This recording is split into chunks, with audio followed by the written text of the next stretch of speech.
Hi, hello. Welcome to another episode of Isaiah's Newsstand. It's your host, Isaiah Edwards. The date is January the 24th, 2024. Hopefully, this episode finds you well in good spirits and high hopes. As for me, I'm doing pretty good. Wednesday went pretty well. It was pretty eventful. Let's see here. Let me start though. Let's wind it back yesterday. Let's start with a food corner. Food corner was pasta, and that was good. The pasta was like the usual. I gotta say though, literally like Kid Icarus, I flew too close to the sun, and I fucked up my sides. So let's talk about that. At least my bread sides, and y'all know I like my bread. So I had the bolillo roll. I had the bagels or the bagel, just the one.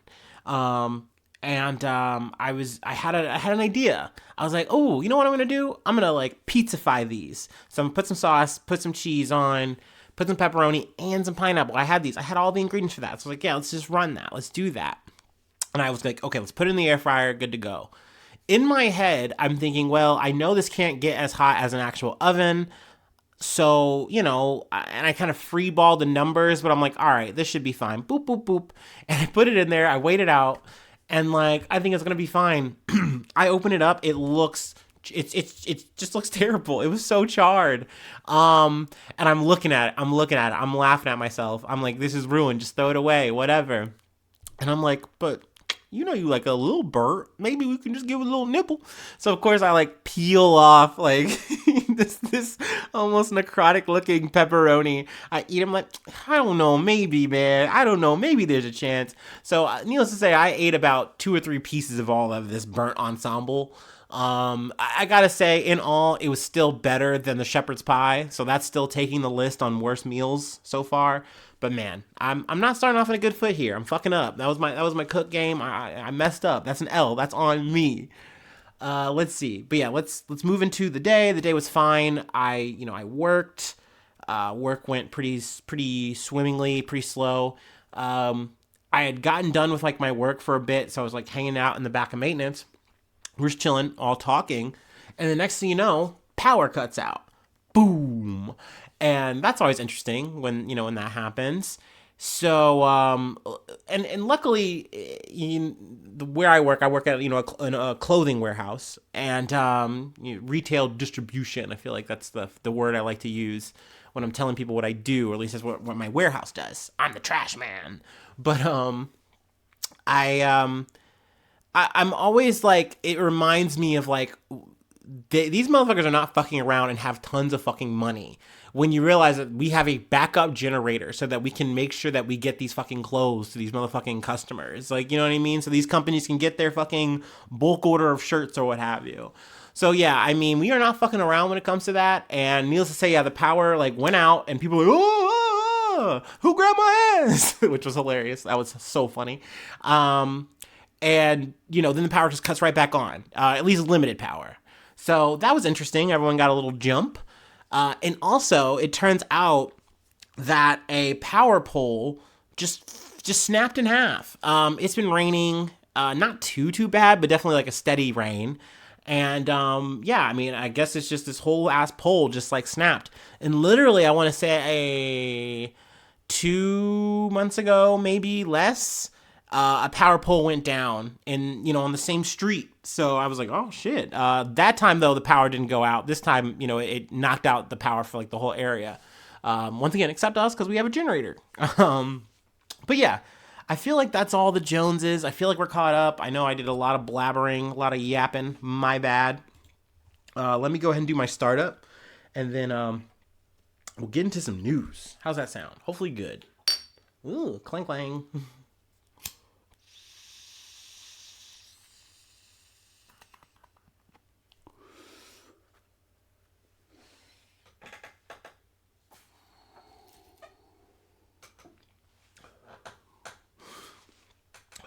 Actually, no. Yapathon Part 2. Food Corner Part 2. We had chili. It was chili day. So that was nice. I had one thing of chicken chili, and it was good. I will say, I think I mentioned this the last time we had chili day at work. And This is not to knock the people who cater it. I love them. They're great people. They're super efficient. And they're nice, which I think is a really nice thing to do when you're toiling making food for people. Like on top of it, just being like great customer service. Like hell yeah, trophy to you, roses to you. But it's something that I've noticed that some people will pick up on and like comment on or whatever. But the smell of the whole warehouse is not good. It just turns into like this baby vomit, like bag of shit smell. That's just like how I can describe it. And it lingers with you. It goes home with you. Like I currently smell like that right now, and I hate this shit. I literally want to go baptize myself in my fucking shower right now. But I'm like, I got shit to do. I had to like come home, work out, podcast, cook. I got a itinerary I have to do. You know, it fucks on my flow to shower twice in a night. I'm not doing that. At least not in the dead of winter. Fuck it. Fuck it. Fuck it. Maybe in the summer. Every once in a while, you get too sweaty. You gotta double up on the shower. Fat guys, fat gals, no. You know. Okay. Sorry about that. You know, in true podcaster form, I just had to talk about some bullshit. Anyway, from the Associated Press, Russia says a plane with Ukrainian POWs crashes, killing all aboard, and accuses Kyiv of downing it. So yeah, we're doubling up on the Russia-Ukraine news. But a Russian military transport plane crashed Wednesday in a border region near Ukraine, and Moscow accused Kyiv of shooting it down, saying all 74 people were killed, including 65 Ukrainian prisoners of war headed for a swap. Russia offered no evidence, and Ukraine didn't immediately confirm or deny it. Also, I believe there was another plane. I'm getting this added information from the BBC, but there was another plane that had more POWs that once this happened, they immediately turned around. And we can just keep reading here, but the video of the crash on social media from Belgorod border region of Russia showed a plane falling from the sky in a snowy rural area and a huge ball of fire erupting when it apparently hit the ground. But yeah, I mean, the fact that this was caused by, Ukraine downing it is definitely like, that's big. That's, I mean, it's a sad kind of irony, maybe even you can talk about. Now, the U.S. has weighed in, and they've seen the reports, but they're not in a position to confirm them. At least that's a National Security Council spokesman John Kirby more or less said that. I'm paraphrasing a little. But the Russian Defense Ministry said in a statement that I'm saying it's the Il-76 transport plane was carrying 65 prisoners of war, a crew of 6, and 3 Russian servicemen. Russian radar registered the launch of 2 missiles from Ukraine's Kharkiv region that borders Belgorod. So, I mean, yeah, it's maybe a situation that they didn't know and were just maybe like overzealous here. They target this Russian identified aircraft. It goes down, and then you find out, oh my God, that had our own people on it. I'm also curious then where this leaves the prisoner swap. Like, is it still going to get done? Like, I mean, because obviously Russia still has more prisoners. Ukraine has those prisoners they were going to swap. Like, is it still going to get done? Is it the same numbers? I don't know. Hopefully I can keep you posted in the future in that regard. There's some more on the tit for tat in this article I don't really want to get bogged down in, so obviously feel free to read at your own leisure. So yeah, let's go ahead and move on. From the BBC, German train drivers stage longest strike on record. Now, I know I talked about the farmers' strike in Germany. I don't feel like I talked about the train stuff, so we're going to catch up on this now. But an aside, the tractor farmers protesting, that's still a thing. That's still something they're overcoming, and it still has not been worked out. So, we're still cheering for them. We're still hoping they get theirs, and, their move stays strong. Hell yeah. But I did want to, focus on this part. So train drivers across Germany have begun a strike that is set to last for 6 days, their longest stoppage on record. The walkout, called by the GDL Rail Drivers Union, hit passenger trains from 2 on Wednesday, but goods on train drivers were also involved. Millions of Germans were caught up in the action as the union escalated a long-running dispute with state-owned Deutsche Bahn. The latest strike marks the fourth round of action since November. The union is seeking higher wages to make up for a rise in inflation, as well as a cut in the working week from 38 to 35 hours, with no cut in salary.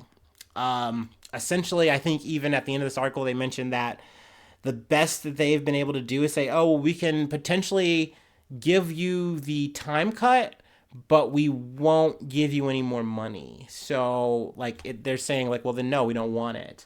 I'll just go ahead and read this part. Talks between the union and DB have dragged on since the start of November, but the company has rejected demands for a 3-hour cut in the working week, proposing instead an optional model that involves 1 hour less with no cut in pay, or a pay rise of 2.7%. So it's essentially just not enough. And they're like, no, you're not meeting us close enough to where we want.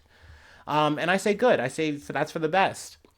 They add here that a YouGov survey of more than 4,000 adults in Germany suggested that only 34% understood what the strike was about, with another 59% saying they had no understanding of it. I kind of call bullshit on that, because I'm literally a fucking dork from Ohio, and I was able to hear about this shit, Google it, and I feel like I have a pretty good understanding. I'm walking along here. I think if you're a person this is happening to you, I think you can use your Twitter fingers and figure this out, why your trains are not working in your local area. And I think that that's something that's even more relevant to people there, because this is you have good transit, you have walkable cities and all this kind of shit. So these things kind of matter more when they're being held up by people saying, hey, we need to make what we're worth here. So we're not going to work until we're getting that. And we're not going to work until we're getting the proper treatment, the proper hours, all that kind of shit. So I think that's kind of bullshit for people. That's almost like ostrich brain mentality. You're sticking your head in the fucking sand and saying, I don't get it. This doesn't make sense. I need to get my train go now. Brr. No, man, I think you can get it. I think you can figure out 1 + 1 kind of equals 2. You know what I mean? I don't know. Call me crazy. But yeah, wanted to talk about that. And another, this one's my treat. This one here, I saw it and I was like, okay, we knew we were going to talk about, some politics shit, some American, campaign shit. So this is delivering. And so let's just go ahead and get into it. From the Associated Press, Trump wins New Hampshire primary as a rematch with Biden appears increasingly likely. Former President Donald Trump easily won New Hampshire's primary on Tuesday, seizing command of a race for the Republican nomination and making a November rematch against President Biden feel all the more inevitable. The result was a setback for former UN Ambassador Nikki Haley, who finished second despite investing significant time and financial resources in a famous state for its independent streak. She's the last major challenger after Florida Governor Ron DeSantis ended his presidential bid over the weekend, allowing her campaign as the sole alternative to Trump. So yeah, I initially was like, okay, so what Nikki Haley has to do here is kind of pull out the impossible and get a win in New Hampshire.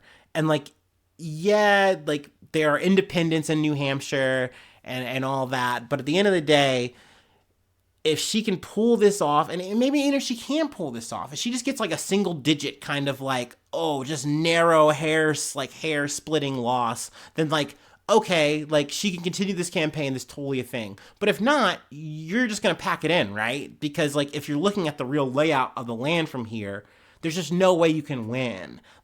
He's already won in Iowa. He's already won in New Hampshire. And let me take this aside now, because I'm just chomping at the bit to talk about this. I realized something this year that I didn't know until now. But New Hampshire is weird about the politics. They're freaky about it. They really have this entitlement, I feel.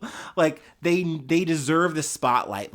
They are so important to this political conversation. And just hearing people talk about they were upset that Nikki Haley didn't hang out and talk to them long enough or what have you. And because this candidate or that candidate didn't show up, that's why they're in a tizzy and a tiff, but they're going to vote this way or that way. And it's just so weird because apparently back in the day, candidates like John McCain or whatever, when they like pulled like some kind of like big upset out of New Hampshire, they like would sit in like just bunches of town hall meetings and shit, like listening to all these asinine questions, which don't get me wrong, they're relevant questions. Like, these are things that you need to be able to answer as a, you know, a potential president, yada, yada, yada. Like, I'm not saying there's no merit to it, but there's a certain kind of degeneracy here. Like, why do you care so much about this shit? Because we know at the end of the day, you're just going to go back to your bullshit.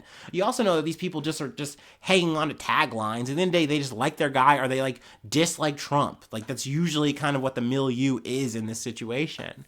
So it was just really weird to just see this all on display for like a little place like fucking New Hampshire. But this was, in a way, I thought, Haley's last stand if she didn't fucking kind of pull off those metrics we were talking about. And she lost by about 10+%.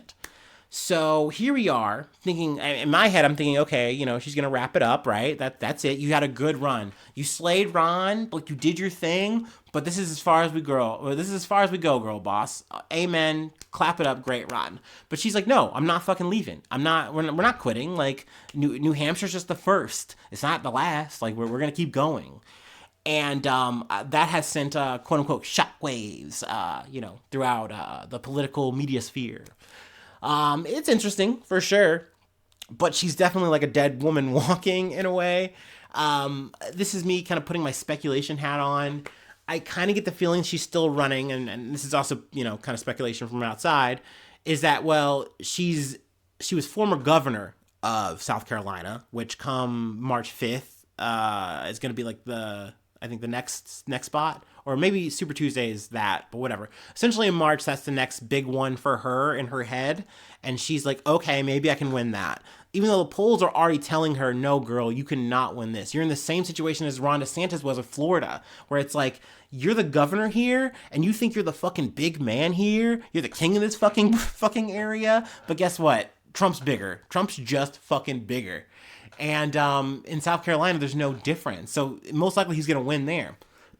Also, a thing we all know that Nikki Haley knows about, her whole team, she knows that she's not even going to be running in Nevada. So Trump's already winning that primary there. So it's like, what are we doing? Like, and this leads me to what I'm thinking. This is what maybe my 2-cent speculation is that she got such a big bump in money, and she's probably budgeted it well enough. She didn't like really just burn the fucking shit at both ends with Ron DeSantis. By the way, I've been itching because I was kicking myself that I feel like I missed this last episode when I talked about Ron. He fucking like ends his fucking campaign run on a Winston Churchill quote that he just fucking butchers. Just fucking it's not even him. He doesn't even say it. And I love that because you know what? None of us are perfect people. You know what I mean? This is an imperfect podcast. We're talking about imperfect political candidates. But hey, at least I didn't fuck up as bad as goddamn Meatball Ron. And I feel good about that. So, hell yeah. But anyway, that's Haley's situation. That's where she's at. I feel like an important thing to mention is Biden here. Because Biden wasn't even on the ballot for the Democrats. And like, this leads to a thing I had talked about last year in terms of, once again, referencing South Carolina. Joe Biden and, you know, the administration, they did some thinking, and they said, oh, well, there's like kind of a bit of like a racial disparity issue that we have here with like New Hampshire. It's very, how do you say, it's white. It's very white. And I think also another back burner thing that they really didn't mention out loud is that Biden really didn't like win here. It was like kind of like a shaky situation, if I'm not mistaken. Like, it's something that Trump was getting points on during like when they had the election run. So he was doing better in South Carolina, and it's more racially diverse. So they got to say that out loud. That was the part that we covered. Like, oh yeah, this is kind of cool that Biden's doing this. But this led to this like petty kind of squabble. Because, like I said about New Hampshire being very perverted politically, they're like, that's our thing. It's literally legally our thing. We have to be the first. And, like, if you don't make us the first, then guess what? We will be the first. And so that's why they put themselves ahead of it and then put Biden and the administration in a situation where they're like, well, we have to stand on what we said. South Carolina's going to be first. So I'm not going to stump. I'm not going to run. I'm not going to do anything. I'm not even going to be on the ballot in New Hampshire. So on the Democratic side, Biden won his party's primary, but had to do so via a write-in effort. The Democratic National Committee voted to start its primary next month in South Carolina, but New Hampshire pushed ahead with its own contest.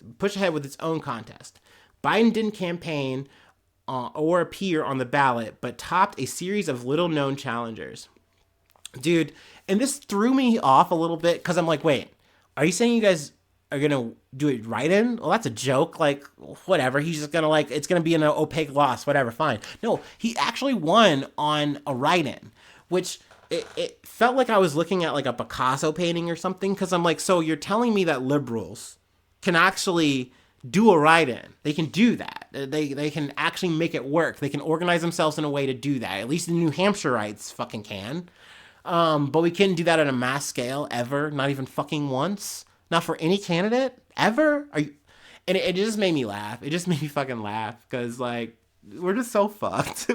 We cannot do this shit. Even if you give us all the keys to the goddamn castle, we will just pick Orange Man. We will just pick Old Man. Like we just can't, dude. It's fucking dumb. It's fucking crazy. It's so fucking funny to me. But yeah, I did get to see some of the write-ins, and they were pretty funny. Shout out to Hank Pecker. But yeah, that's more or less it for this. Last thing I'll leave on here before they kind of go into some blah blah about Trump, blah blah, that I don't really care about talking about in this article. 91 criminal charges he's up against, which is maybe another thing that people are thinking of. Is I've talked about this before. Is that if we just become a shadow government and just like gobble Trump up, or like he like spontaneously combusts or gets like the Goku heart attack. That's the only way that Nikki has a chance. So maybe she's just hanging out for that. But that like reminds me of like the salty guy you're playing online who's like just not doing anything, just roping, just hanging out, just hoping your internet connection dies or something because that's the only way they can win a game. I know I'm being a nerd, but like at least hopefully one person will understand what I'm talking about here, and they'll be like, that's exactly what that motherfucker doing. Fuck that shit. Ew, boo, gross, Tomato Town. They'll understand. And that's the person I'm doing this podcast for. And myself. Maybe I'm just doing it for myself. I don't know. Anyway, we're on the last article of the night, or the day, depending on when you're listening to this. So let me go ahead and take my break, and then we'll do that.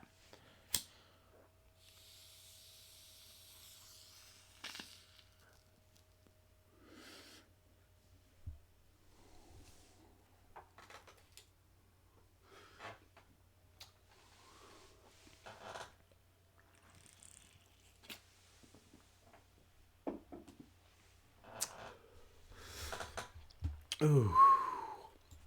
Ooh, yeah. Ooh, wee. From Reuters. We have a problem. Boeing 757 loses wheel while taxiing. Man, Boeing cannot catch a break. And what I mean by that is they're just braking. They're just breaking down. The nose wheel of a Boeing 757 passenger jet operated by Delta Airlines popped off and rolled away as the plane was lining up for takeoff over the weekend from Atlanta's International Airport, according to the airline and regulators. A federal Federal Aviation Administration notice filed on Monday said the aircraft was lining up and waiting for takeoff at Hartsfield-Jackson Atlanta International Airport when the nose wheel came off and rolled down the hill. What kind of fucking Final Destination cartoon bullshit is that? I'm sorry. And I'm saying this because luckily no one was hurt, and that's good. Amen. Hallelujah. But, Jesus Christ. Yeah, this took place on Saturday. But, it is under investigation. The Boeing 757 stopped production in 2004. Which for maybe some millennials maybe just feels like yesterday. But like I said, maybe you have the same issue with time as I do. And it's not yesterday. That's like 20 years ago. I'm sorry. And it's okay. And it's all right. And we're going to be all right. But yeah, it's been a while. That's a long time. I think they go into the numbers here about how long a plane is usually like in service. And this plane is like in the 30s when it's like usually in the 20s. Let's see here. Delta said the aircraft that lost the wheel was acquired in 1992, making it around 32 years old. It said in September the average age of its 757 200 planes, 757 dash or whatever, 200 planes, was 26.1 years. That of its 757 300 planes was 20.6 years. So obviously this is an old bird. They got it from like another situation. They acquired it. This is a little used. So yeah, maybe they're pushing it a little bit on this one. Maybe it's a little bit less on Boeing. But I was thinking before I went live, like, I do believe in karma, Call me a little spiritual bitch. I don't care. You know what I mean? But, like, I do believe that at the end of the day, Boeing is getting so much spotlight time here, and they're running from demons. At the end of the day, you made your profit model. You switched it away from being quality, from being on, like, what made you guys good, the bread and butter, like, the aeronautics, the engineering, the quality, like, you shifted that away in this business merger, at X date in the past, way back when. And then the focus became about making fucking money. And now, all these problems kind of come home to roost. Maybe not necessarily this one, but, it's just definitely caught in the fucking shitstorm that is what Boeing is right now. But it's almost like, man, like, is Boeing too big to fail? Because I don't know. I'm not an econ guy or anything like that.